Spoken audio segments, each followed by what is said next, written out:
fellow collectors, and welcome to Long's Toys. Today we are taking a look at the next two releases in the Missing Link line, that being C-03 Bumble or Bumblebee and C-04 Cliff or Cliffjumper. So I can't believe how tiny these things are, considering the fact that I think they're about $40 a piece, and they are just so small, but very excited to see the Missing Link line continue. I still think this 40th logo that Takara came up with is super weird, but here we are. So yeah, really liking the artwork on here. Of course, you have the retro style packaging with the grid and everything. Now, I don't know how these were released in Japan previously, but I know here they were like little bubble on cards, so they were not released in these little boxes the way these are, but maybe this is how they were released in Japan. You can see kind of basic instructions to transform him.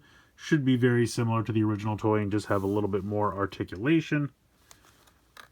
But yeah, packaging's pretty much spot on. These apparently are officially licensed Volkswagen products, which I was surprised about. Oh, I guess this one's not, because this one's not a Beetle. So never mind, but Bumble sure is, and that's always a good time. So yeah, pretty cool packaging on these. Of course, you got the tech specs and everything going on here. You got that old G1 artwork battle. I love that. Taking a closer look at Cliffjumper, packaging's very, very similar. And they have some new accessories and whatnot that the original toys did not have. So yeah, I'm really excited for these. I'm going to go ahead and get them both out of the packaging here, and we'll take a closer look. So here they are out of the packaging, and I gotta say, I absolutely love these two little dudes. I do feel like they're a little overpriced, but considering the amount of articulation and accessories and how good they look and just how fun they are to fiddle with, I'm not even upset about it, honestly. I'm loving this line from Takara, and I'm really glad it's continuing. So let's zoom out just a bit, and we'll take a look at these guys. So right off the bat, you can see the accessories they come with. The two little guns are actually different. So Bumblebee's gun is slightly smaller than Cliffjumper's gun, and Cliffjumper does have his giant bazooka. I feel like this thing has become to Cliffjumper what that orange axe has become to Optimus Prime. It was in 10 seconds of screen time in those first episodes, and it's just going to follow them around for the rest of their lives. But it's a fine little accessory. I mean, the chrome's nice. It fits in the hand nice. I don't have a problem with it, but I do prefer the two tiny little blasters, just me personally. But yeah, they're cool. Now, real quick, just the way they come packaged with everything. Surprisingly, they do come packaged in robot mode in these little styrofoam trays. The little gun fits into this little section here. It can be kind of annoying to get out of there, but they do come packed in robot mode, which I have to admit I was surprised about. I thought it would make so much more sense to just pack them in vehicle mode since it's so compact. But they also come with a set of stickers. Now, the sticker sheet for both of them is exactly the same. It is these same 6 stickers. So you get some Autobot symbols, you get some super weird Autobot symbols, and then you get these two little stickers, which I'm not even really sure where they're supposed to go. But they are really nice chrome stickers. I'm not going to mess with them at all, but they are included.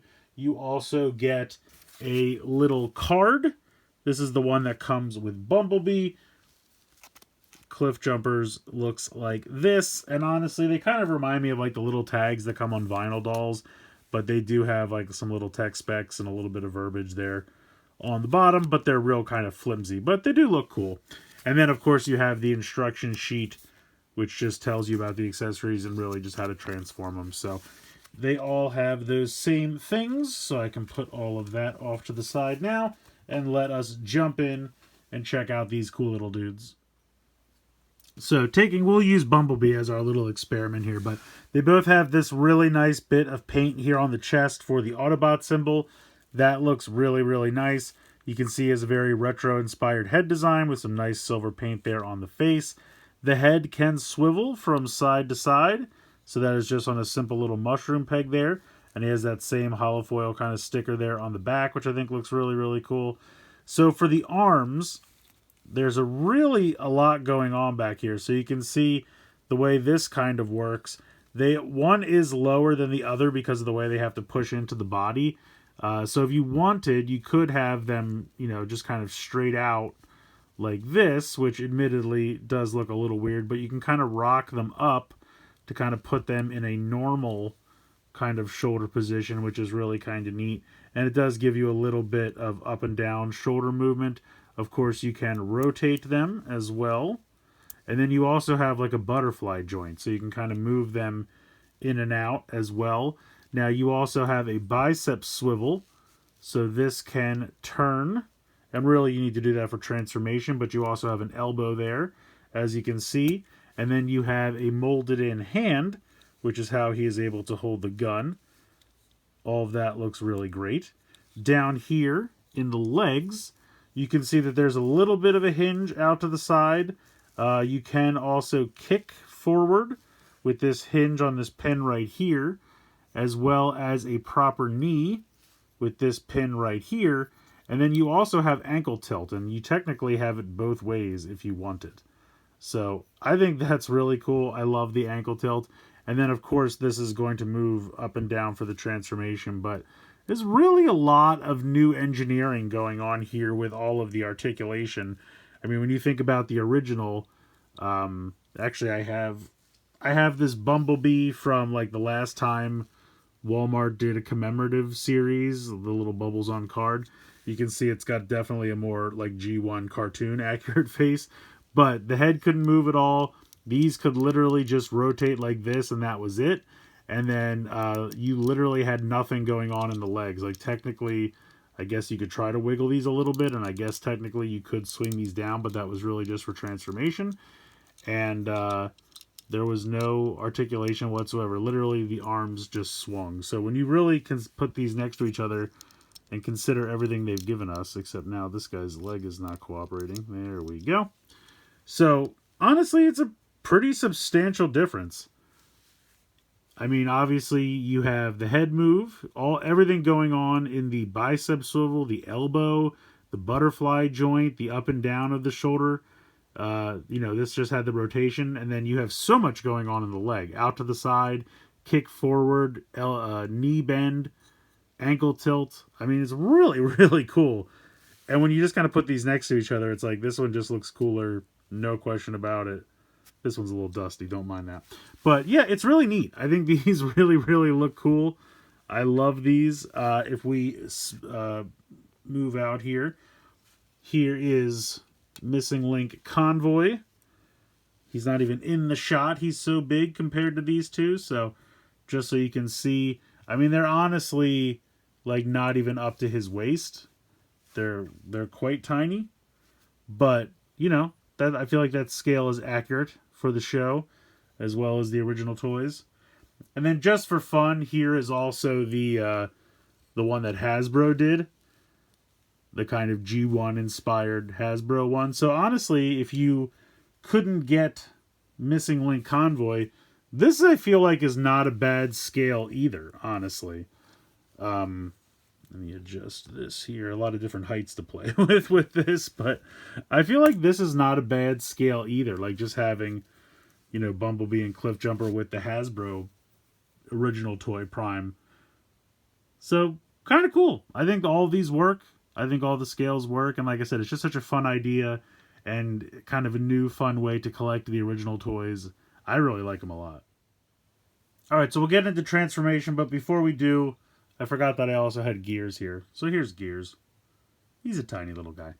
Just for fun. So, we'll put Cliffjumper off to the side for a moment just because they really transform exactly the same. You're going to take the gun out of his hand. You can actually store the gun on the inside of the foot here. So if I get a little bit closer here, you can see that there is a tiny hole right there. And you're just going to peg the gun into the side of the leg with that peg on the side of the gun. It stores so perfectly. If you wanted to leave it there in robot mode, you can barely see it. So I think that's really cool. So you're going to straighten out the legs. Honestly, it's going to transform exactly the way that you think it is. Now, I find that when you're swiveling the feet down, mine is really kind of tight, and I'm hoping over time it'll get a little bit easier. But honestly, it was at the point where I was like, am I going to break this? Because I feel like it's not wanting to move. It's already gotten a little bit easier. So push that down, and then you can sandwich these together. And then you're just going to push this all the way up like you would expect. Now, because of that, you can see that this bit of black plastic right there is actually the waist that's come all the way up. So when you go to push the head in, that's as far as it's going to go. So don't try to push this any further because it's really not going to go in. And it hides the head well enough, and it kind of gives the old like penny racer feel, like you were supposed to put a penny there. So I think that's kind of neat, and I'm okay with it. If it did end up pushing in a little bit more, I would have been fine with it, but I think I'm also okay with it like that. But just so you know, that is as far as it goes. Then you're going to take the arm and you're going to rotate it 90 degrees to get the wheels in the right orientation. And then you're going to bring this down and push this in. And then this peg here on the side will peg into the fist. And I forgot to mention they do have rub signs, which I think is fun. They are underneath. You can see going all kinds of crazy colors on me. So we're going to rotate this like so. And then kind of bring this down. And then push this in. And then peg it into the hand. And there you go. There is your fully transformed Bumblebee. Looking quite fantastic. I think they did such a great job with this. So here they both are fully transformed. Cliffjumper transforms in exactly the same way. And I never showed off the cool little sticker he has here on the back of his head. And of course he has the rub sign here on the bottom as well. And the gun can store in the same place. Although it does feel like his doesn't like to sandwich together as well as Bumblebee with the gun inside. So we'll see how that goes. But I love his little spoiler. I love the, tiny little chibi car that he is.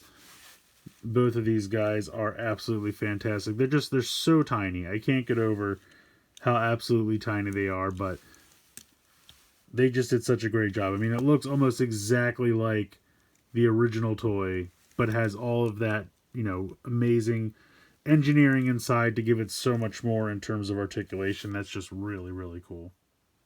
And just for fun, here they are with Missing Link Convoy, or Optimus Prime if you prefer. Just to give you an idea, two of these guys still not as long as Missing Link Convoy, but you could, for fun, have one of them ride there on the back if you wanted. Honestly, you could probably why not have him sit up top, have this guy sit over here. They would also have no problem fitting inside his trailer, which unfortunately I just don't have accessible right now. But yeah, I just think this is so fun. I'm loving this line. Cannot wait. I know we're getting Sunstreaker next, so very excited for that. But yeah, these guys are a lot of fun. I love this. I really like these two little guys quite a bit. Honestly, the amount of articulation that they've been able to pack into these two little figures is quite impressive. I think they look really nice. The accessories are great. The Autobot symbols painted on the chest look really good. Transformation is exactly what you would expect it to be. That really hasn't changed at all. But just the amount of articulation is just so impressive. And I honestly just can't get over it. Yeah, I don't really have any complaints, honestly.